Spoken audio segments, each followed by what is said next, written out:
New day, same me.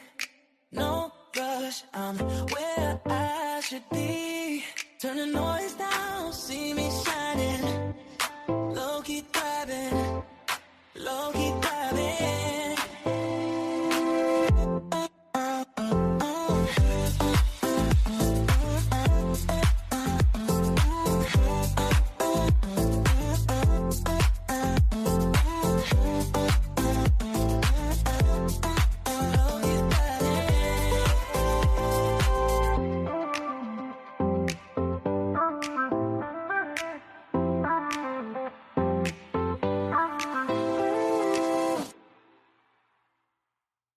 Hey, everybody. I say everybody, but it's just me in the room right now because I am really awesome at advertising for myself.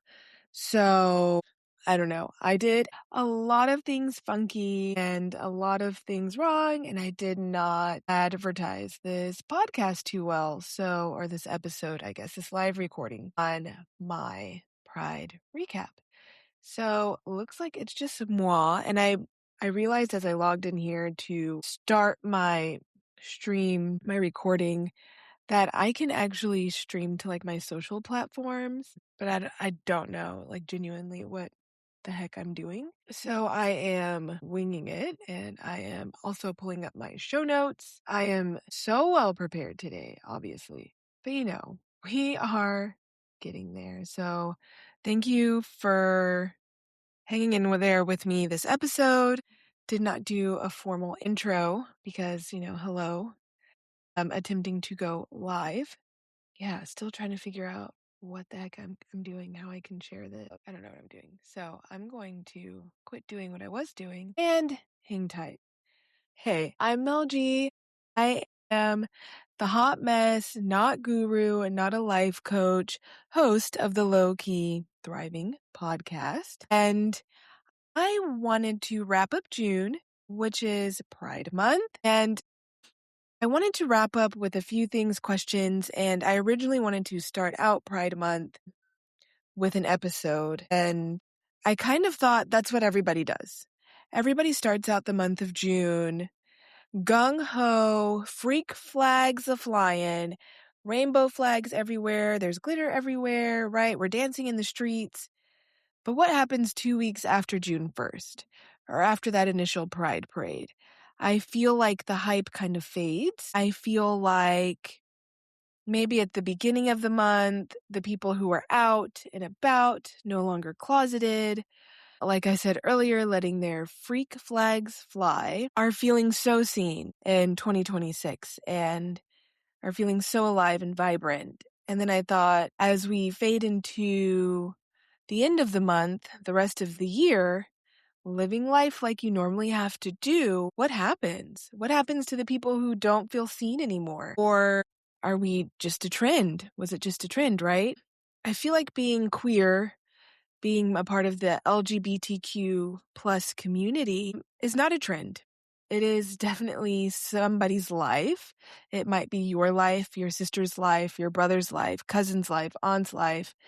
Hell, I don't know. Somebody in your life may be a part of the community and may be experiencing these types of things that aren't trending.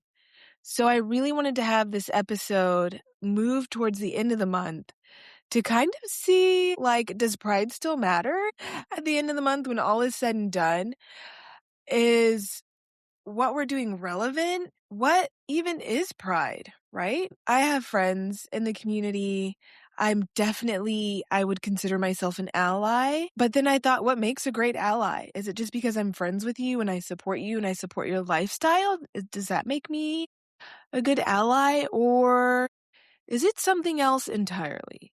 So, long intro long, I really want to get into Pride Month and what Pride means and how, low-key, we can just do better. So, welcome. And I want to open up with this question.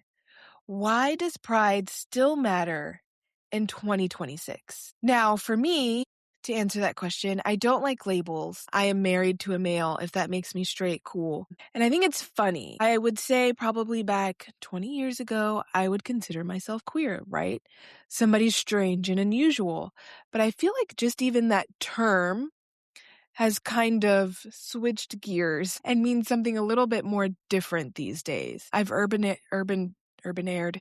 I don't support any things. That just kind of slipped out. I have kids and it's been a day. I have definitely Urban Dictionary'd kind of what being queer means today, and it's something completely different than what it meant 20 years ago. But I definitely would consider myself strange and unusual, Lydia. So I just wanted to think, like, why does pride still matter in 2026? I feel like everybody feels so open to maybe express themselves.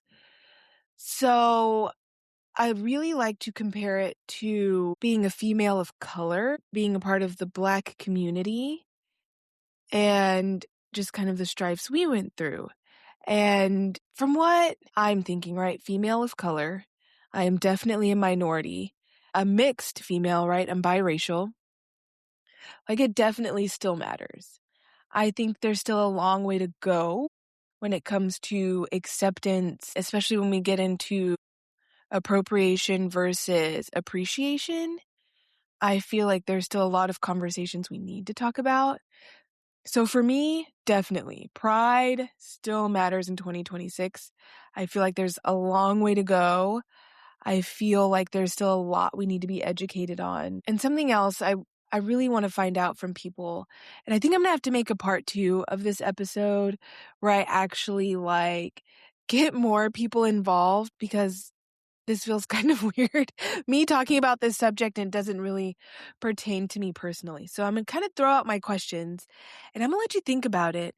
And I would really love to have people comment, email me, interact, and we'll probably definitely have a part 2, especially later in the year when we're not so focused on pride, and maybe you've started to feel unseen by like October. You're like, am I still relevant? You know? So anyways, what does pride mean to you personally? Is it a celebration? Are we sticking it to the man? Is it a little bit of both? And for me and the people I see, why I like to celebrate pride is seeing people being able to authentically celebrate themselves. I can't imagine, especially when it comes to like the fundamental basics of loving another consenting of age human being, why we wouldn't celebrate that. Like, why can't we celebrate love? And again, I compare that to things my parents went through, right? My mother's German, who is white, and my father is African American, Black, if you will, and thinking like their marriage wouldn't have been considered, wasn't considered legal, I think, until the 60s, the late 60s, which, hello, that's not that long ago. It really wasn't that long ago. 60s, 70s? Like, our marriage was outlawed, and till this day, in certain countries, it still is. And if it's not outlawed in some places, it's definitely frowned upon. I saw the looks my parents would get when they would go out together, and now being in a mixed marriage myself, my husband is of the Latinx flavor, okay? And sometimes the looks we get from our own peoples, from strangers, from kids, the questions, it's a lot. So sometimes for us being together, I definitely feel like rebel girl, but this is the man, and Jonathan's gonna love this phrase when he hears this. This is the man I chose to love. This is the man I want to spend the rest of my life with. This is the human being I chose for me, and it's great. It's work. So that's also a celebration that I and this big ol' spinning marble found my mate. I found the person who not only loves me for me, but chooses to love me every day for being me. So how can I not celebrate that? If there was a Melissa and Big Daddy Day, a Mel G Big Daddy celebration month, you bet your ass I am dancing in the streets. I'm going to wave banners around with our face. I'm going to make him wear, the little Hawaiian t-shirts with my face all over it, the underwears. Like, we are doing the most to celebrate what we found because not everybody can have that. Not everybody finds that. Some people in their time on this earth not experiencing what me and Big Daddy experience, okay? And it's a whole lot. It goes beyond being parents. It goes beyond being Mel G. It goes beyond being the individual that is Big Daddy Jonathan. It's a lot. It's really something special, and it took me almost 17 years to realize how special and unique that is. So why would we not celebrate it? Why would I not want to protest anybody who says our love isn't authentic? Our love shouldn't matter because we're different races. So that's how I compare it to pride and being of the LGBTQ plus community. And I hope I'm saying that right because those terms have also changed. So if I'm wrong, please kindly let me know, okay? We're not about gatekeeping here on this channel. I'm all about being educated. I definitely don't know it all. I told you, I ain't no guru. So, how has our relationship with pride evolved over the years? Now, for me personally, as an ally, I start out, it's a big party. We're partying, we're celebrating life, we're celebrating love. It was just a party. You ask Mel G 20 years ago, we're just partying it up. We're wearing the cutest outfits and we're doing the most out in the streets, okay? To where now, 20 years from then, it means something deeper. It means something deeper for me as an ally is to say, are you being seen? Or are you feeling too seen? Do you just want to be a regular person and not feel like you're on display or have to prove yourself or feeling enough? And again, comparing it to what I know, and it's being a woman of color, I can never be black enough. I can never be white enough. I can have the good hair. I can have the bad hair.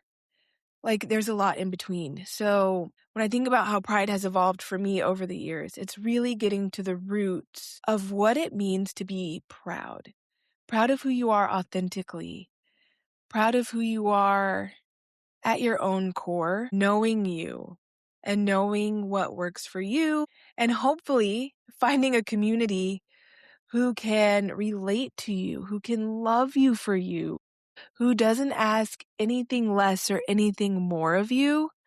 So for me, that's kind of how it's evolved. It's evolved from this party to kind of like a TED Talk, like this deep think, deep state. How can we help each other? How can we be better? How can we move forward? How can we make sure laws are in place to protect what we're building? How can we make more people feel seen without also stepping on their toes or making them think they have to perform on RuPaul's Drag Race, right? How can we not make this performative and just make it life? How can we, in the garden of life, flourish? How can we bloom? And what happens after we bloom, right? Does that make sense? I've been reading a lot of Eckhart Tolle lately, so there's a lot going on in my mind. So these were kind of my live call-in questions, but since I'm a terrible marketer these days, and it's honestly because I've just got so much on my mind, me personally, in case you needed to know, there's just a lot going on with me. So I haven't put my podcast in the forefront. And again, cheer parent, some of y'all are celebrating pride as cheerleaders, cheer coaches, cheer gym owners, whatever. So our summers have started and they're busy. So I've been doing that. Stay tuned for more episodes on that. But anyways, getting back, these are supposed to be live call-in questions, but these are kind of prompts I wanted to seed in our mind. And I know, so tacky. I am looking at my notes and not at the camera. But again, your girl is working and she's tired, y'all. She is tired. So, looking at some of these prompts, and I'm sorry, if you're in your car listening to this and you're probably like, what a hot ass mess. Yeah, this was supposed to be kind of like a live, interactive, like Zoom call, if you will. So let's get into it. Let's just stop rambling and making excuses. I want to know, what's one thing you want allies to actually understand this Pride Month? Again, I consider myself an ally. So, what do you want us to really understand this Pride Month? Is it that you're going through the thick of it, you're having a hard time, you're feeling seen, you're feeling less seen, you're feeling stressed? Like, I want to know. And have you ever had to come out more than once, like to different people or when you go to different spaces? Again, okay, I relate this to being a woman of color, and I can't tell you how many times I step into a different room and different environment, and I think it's what I'm conditioned to do is to be like, oh, hi, I'm Melissa. This is what I do. This is my career. I'm a podcast host. I'm also biracial, and I'm also not a guru. And then you move into the next space and you have to tailor that speak again and that introduction to your audience.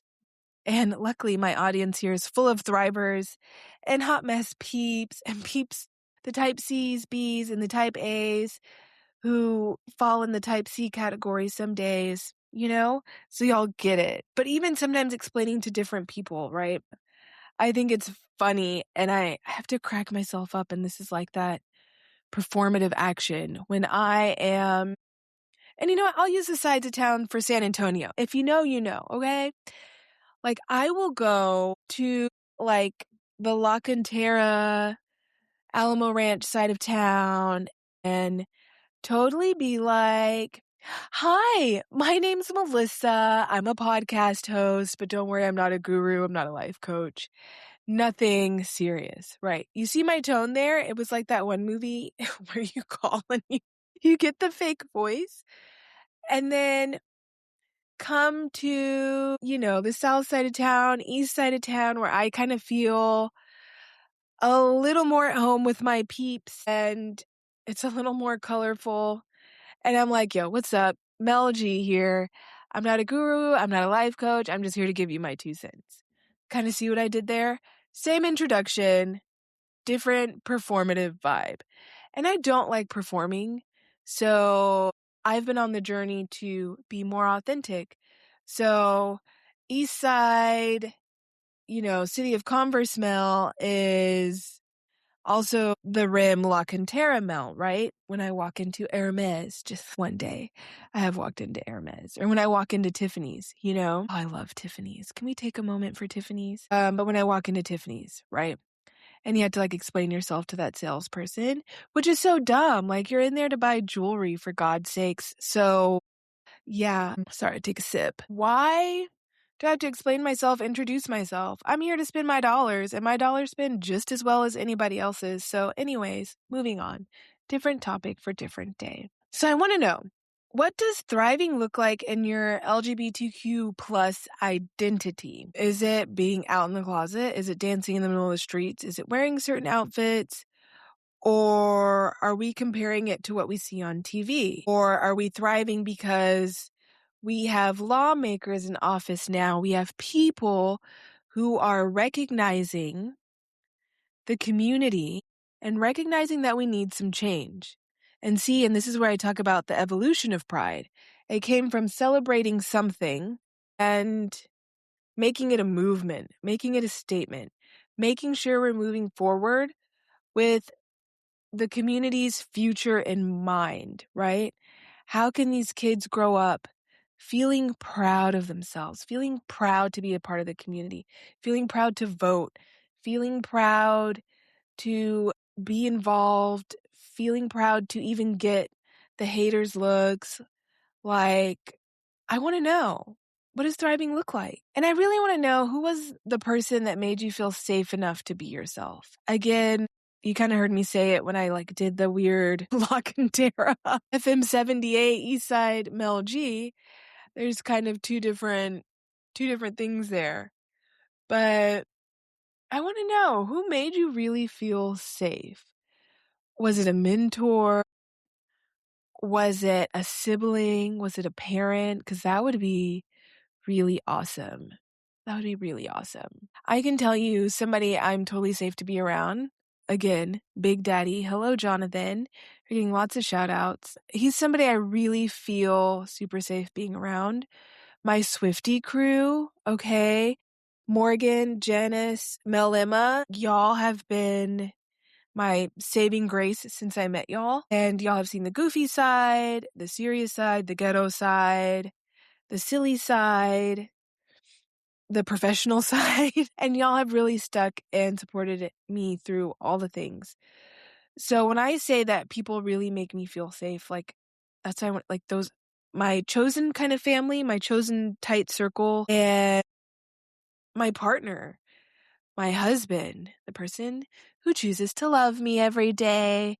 See, babe, I do listen. And he really makes me feel safe. I mean, safe enough to like walk around naked in the house with my body dysmorphia, okay? Like that to me is safe. I know I can be myself completely around him, zero judgment. And yes, he will make fun of me sometimes and will call me out on my business if I'm not standing on business. And that makes me love him even more. In the moment, I might be thinking, what's a good divorce lawyer's number? But in the long run, when I think about the future, it's okay. He gets it. And he's doing it out of, and he's being himself. My husband is the type of person who like picks on you, roasts you. That's what the kids are doing these days. Like my husband's the type who roasts you. And I love that about him some days. And I love that he's comfortable enough to roast me, even if I don't appreciate it sometimes. So shout out again, Big Daddy. There's probably gonna be a lot of Big Daddy shout out. Oh, okay, so this is a good question, and there's gonna be a lot. This is again, hang in there with me because I don't know what I'm doing. We're learning as we go, peeps. What's something the community gets wrong about itself? I feel like I can't answer this, but I really want to know the answer to it.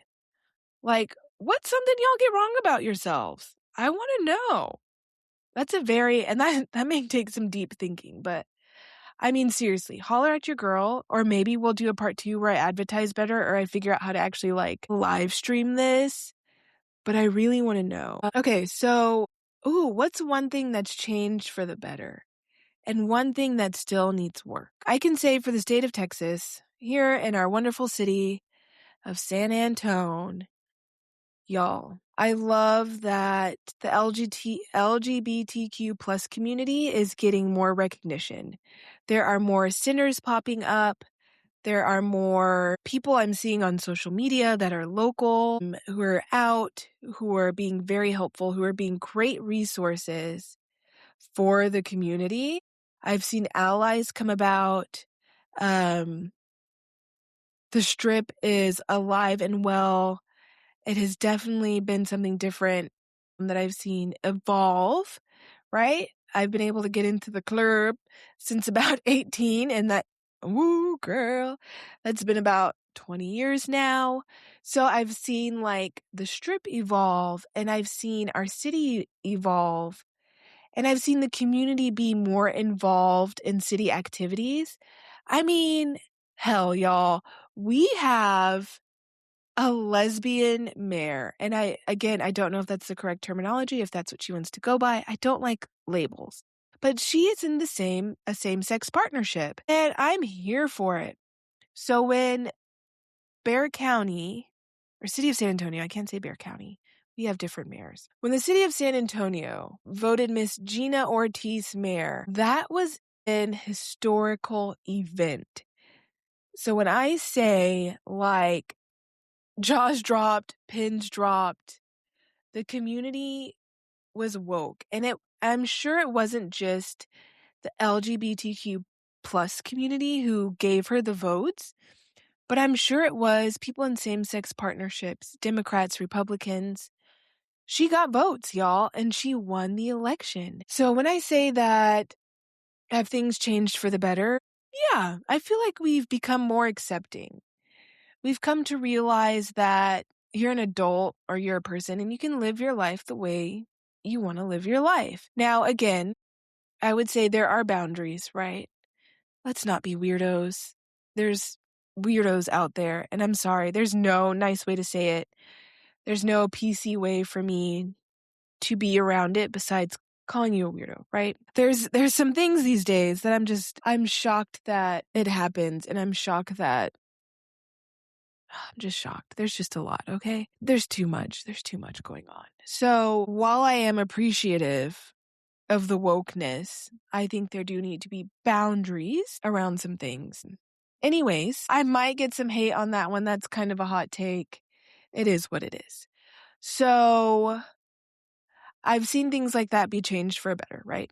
We have somebody who is in the LGBTQ plus community as the mayor of good old San Antonio. Now, things that still need work. Again, I'm an ally. I think we still need to work on how we can be better as humanity. How can we make sure people have equal rights, equal access? How can we make sure everyone thrives through life, no matter how they choose to live their life? And again, I compare it to what I know, just being a female of color, y'all. It's work. We still have a long way to go. And some days it feels like we're taking 2 steps backwards. But I think all in all, we need to keep humanity alive and well in the community. I believe we need to have faith in ourselves, have faith in our brothers, have faith in our sisters, our mothers, fathers, sons, daughters. And I think we need to be a little more empathetic. There's still a lot that needs work, but there's also still a lot we can celebrate. And I'm so glad that there are resources available nowadays for the community to reach out to, attend events, and make sure they're not feeling so alone, making sure that they can thrive, right? Okay, this one has been deep on my mind lately. Appreciation versus appropriation. And when did being queer become like trendy? How do we feel about that? Now, I mentioned Miss Lydia earlier, right? I love, Beetlejuice is one of my all-time favorite movies. Beetlejuice made me feel seen as a girl growing up who wasn't really allowed to express that side of herself. I think deep down inside me is like this gothic rebel girl who never really got to be birthed because it was considered inappropriate or not presentable, had to be a certain way. And again, woman of color, growing up, there weren't a lot of Black gothic girls. There weren't a lot of girls who looked like me in the rock scene. There weren't a lot of people who look like me in general in that kind of scene. So I put myself in another box and yeah. Anyways, so now when I watch Beetlejuice, I let my children watch it and people love how cool Lydia is. Even as an adult, I'm like, Lydia was a hot mess, but she's still super cool. And how kids these days can be celebrated as goth. And my kids wanted to go to Hot Topic and buy those clothes. And Everly, my 8-year-old child, is kind of on the cusp of being that rebel girl. And there's days I have to help her out. And then there's days where I'm like, I love you so much for being you. And for her, I can see it's not a trend. When Homegirl goes into Hot Topic or throws on, she's been really into Metallica lately. So when she puts on her Metallica music or her punk music in her room, it's really fun and it's interesting to see her come into her own and realize it's not a trend. Now, my oldest, she is not a Lydia, okay? And I think it's funny, when she was younger, she tried, watching Beetlejuice and, my different gothy kind of movies, my Pretty in Pink movies, and just trying to be that alt girl. And it just wasn't her look. So I think it's kind of funny when I have one daughter who really appreciates that kind of alt girl lifestyle. And then I have another daughter who tried it and would, like, try some of the trends, like the chokers, the spikes, the things, and it worked for, like, a month. And then after that month, she was like, "That's not it." And while my other daughter is, like, living in the lifestyle or approaching to live that kind of lifestyle, and I'm here for it. So, I think about that when it's being queer, and I especially hear, and even in myself, the terminology, the symbolisms, the mannerisms, right? We've got RuPaul Drag Race out. I mean, what season are we on? Are we in the double digits already? It's gone overseas, and I love me some Mama Ru.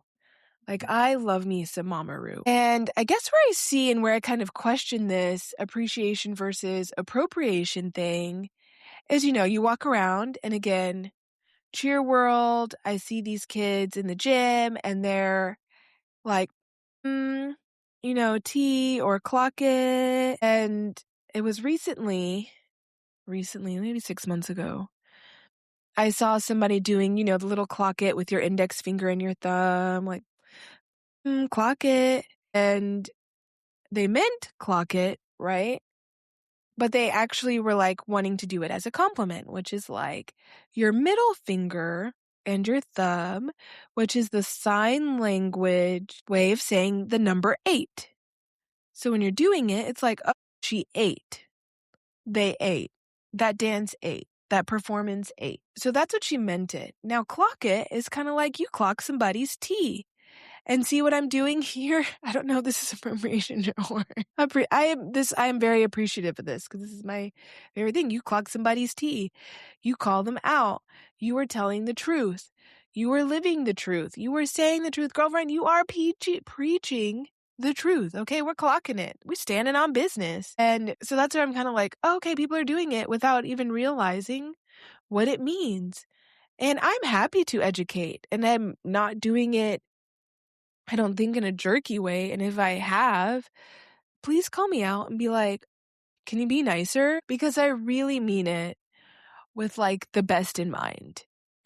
But seriously, where's that line between appreciation and appropriation? Again, being me and who I am, that they've called out braids recently. And, like, women who aren't of color were wanting to get, micro braids, knotless braids, goddess braids. Like, I've seen the social media trends. But I also have seen women who appreciate the hairstyle, who appreciate the history behind it and what it means for us people of color. I've seen them appreciate it, and I've seen them do the trend justice. I've seen them do the hair justice, that style justice, that background justice. But then I've also seen the women who get the braids and think they can act out of character and wind up being a little more offensive. And I don't know if that's intentional or if it just happens. Now, I know some people have grown up in areas where that culture is that culture, and they really are that way. But then, what's that movie, Malibu's Most Wanted? Like, this is what I'm picturing, Some kid who has no idea, who's just seen Yo MTV Raps or has watched 106 in Park, for 6 weeks, a month, and thinks, oh, I can be like this. This is my lifestyle. This is how I'm going to be, without knowing the background. I think that's where you get into more of the appropriation side versus the appreciation side. So, yeah, I kind of want to know, like, when did being queer become this trendy? And maybe it always I won't say it always has been. Because when I think back to, like the 70s, 60s, before then, like, obviously it wasn't a trend. You couldn't even trend, right? God forbid. Like, you couldn't. So when did it really become trendy?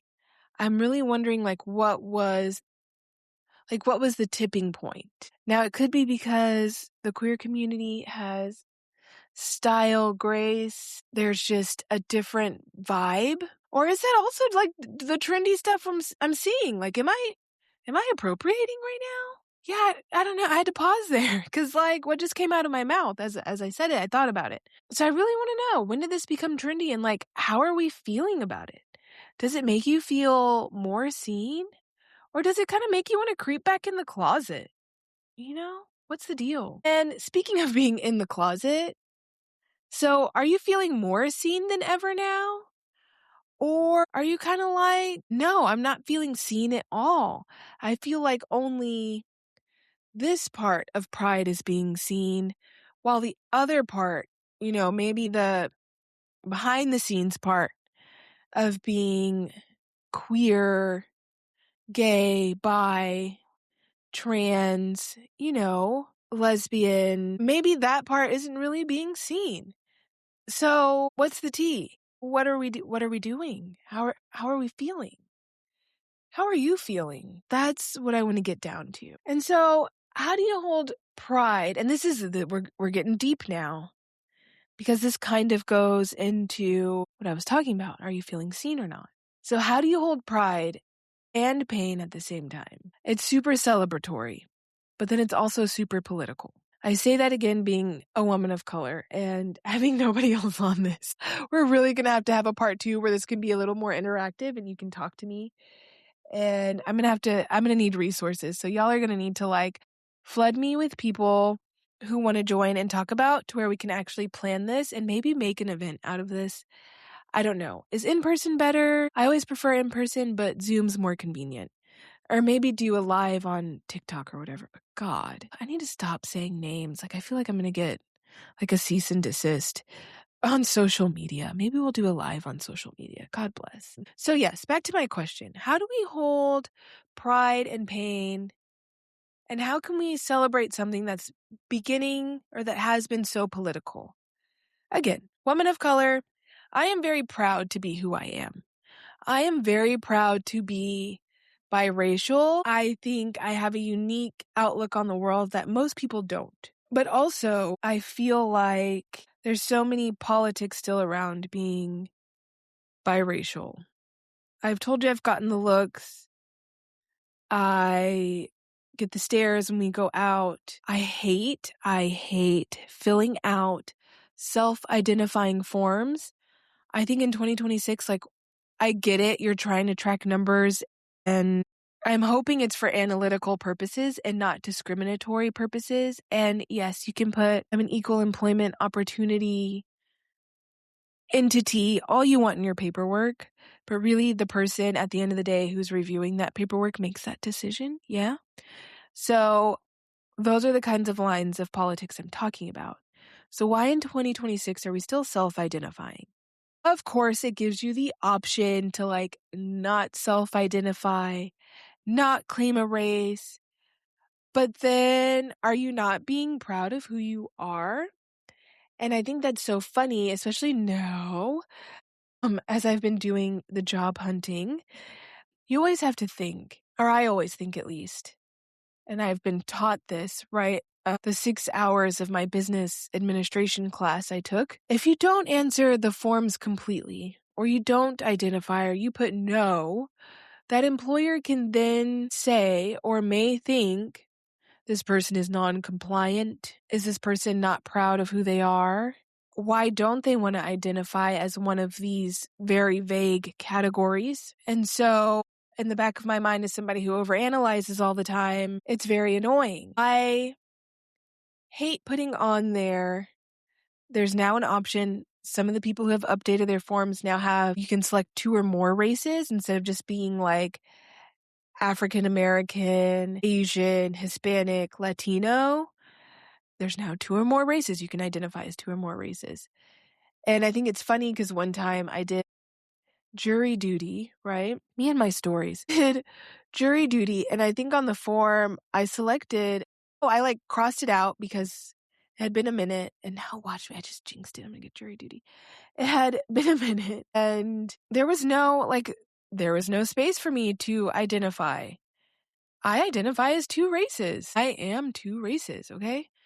So yes, I put on my little form other, black and white. And I think something in court, I don't know if that's something they consider, does this girl not know how to make up her mind? Is she black or is she white? Oh, you know what? I don't think I filled out other. I think I put 2 dots. I think I put a dot in black and a dot in white. So they were like, is this girl confused? Is she a zebra? Is she identifying as another animal? What's going on? So I have, like, this bit of pain, right? I'm feeling seen these days because now updated forms have 2 or more races, but then there's still times where I'm like, "Ooh, do I really wanna identify? Have they filled their Black quota for employees or potential hires, and now they just wanna skip over my resume, or now they just wanna check their box and say, 'Oh, yeah, 63% of our candidates are 2 or more races,'" right? Lame. So, I'm still very proud and I still celebrate who I am and how I am living my life. However, there's still a lot of pain for that. I don't like to go to restaurants and have people stare at my family. I don't like people asking me what I'm mixed with all the time. I don't like people always telling me I look exotic, and it's not always, right? There's been some times where like, "You have an exotic look." Like, what are you? I'm a lady from San Antonio with a little bit of extra melanin in her skin, okay? Like, it's 2026. So how do you celebrate something that's also so political? I feel like that's really relatable. And I hope, again, I'm not making this about me, but I want to know, and this is what I can relate to while it's just me on the line. So, low key, what does it mean to thrive as an LGBTQ plus person right now? I would love that answer. How are you thriving? How would you define thriving in the community right now? And for those of you maybe still in the closet or trying to figure it out, what would you say to them? What would you say as somebody who's out comfortable of who you are, who you're being? What would you say to the peeps still not ready to let their freak flag fly, to be who they are? What advice would you give to them? I think that'd be very helpful to hear from members. And this is definitely a safe space. Nobody's getting outed. Nobody has the right to tell anybody who they can and can't be on this podcast. I'm definitely not going to judge you or say anything about who you are or who you want to be when you grow up. So holler. And if you've got advice for people who may be listening, and I do have some young listeners out there, and maybe some of them are questioning themselves. Maybe some of them are questioning what's going on. It's a monumental time. Things are crazy. And I'm 37 and still trying to figure out my life. So I can only imagine sometimes how the youth feels. And, sometimes I overhear conversations in coffee shops or at the gym. And I hear people, well, and I've heard this, like boys wanting to wear girls' clothes. Does that make me gay? Does that make me trans? Does that make me a drag queen? And I'm talking like young kids, okay? Like preteens talking about this. If I wear nail polish, does that make me gay? Or I always hear it thrown around now. And again, I don't mean this offensively. This is just what's coming out and what I'm hearing and experiencing myself is I'll be out and about and you'll see a guy at Ulta like getting foundation or and I kid you not, this has happened one time. So I just walked by and was like, gay? Like, you're also in Ulta. And why can't you have good skin? Like, makeup is amazing. Makeup is so much fun to play with. Boys, girls, all the in between, like, are allowed to have makeup. It's just been marketed heavily towards females. So, anyways, that's my 2 cents. Yeah. I still feel like there's still a bunch of people figuring out, especially in this day and age. And I think it's interesting the trends we are seeing.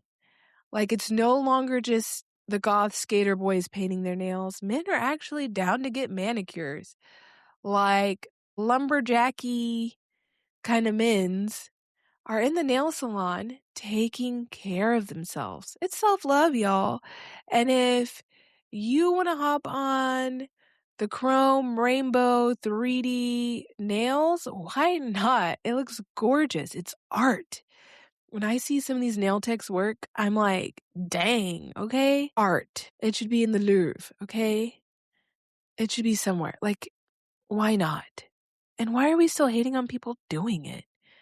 Like, come on, y'all. 2026. Girls are wearing men's clothes. Men are wearing women's clothes. We are definitely blending gender roles, gender lines, gender fashions, gender trends. So, yeah, I'm pretty sure there's a lot of people still figuring it out. And I feel like hearing it from somebody who's been through it maybe, has experienced it, could really be helpful for them now. So, comment, interact, engage, and maybe help a sister or brother out, okay? So, I kind of want to wrap up some things here as I finish my one-ended conversation because of my terrible planning. What's one word that describes how you're entering into this pride? This year, 2026, what's one word you entered Pride Month as? Feeling in between. Give me that. And also, if you are wanting followers, you want to give advice, you want to be seen, where can the audience find you? How can we support you? How can we support each other? Our events, things we're attending, small businesses. Like, let's give them shout outs. Let's make sure we're being proud in the city of San Antonio by supporting our LGBTQ plus community, by being great allies, by being awesome human beings, by thriving as sisters, thriving as a brother, thriving as a mentor, a parent, an aunt, uncle, you know the deal. How can we support you? How can we find you? How can we continue to spread the word? Thank you so much for listening. I'm hoping next time this will be a little bit more engaging and I will actually market it more and get links out besides like 10 minutes actually into the show to where you can actually join me. I appreciate your time and low-key, stay thriving. It's hard, but we can do it. I'm Mel G, and I am super proud of you. Maybe stay tuned for a part 2. Okay, bye.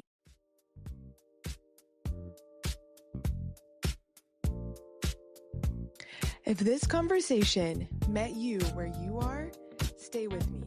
New episodes every week on Low Key Thriving. If this felt like something someone else might need, send it their way. Take what you need and leave the rest. And remember,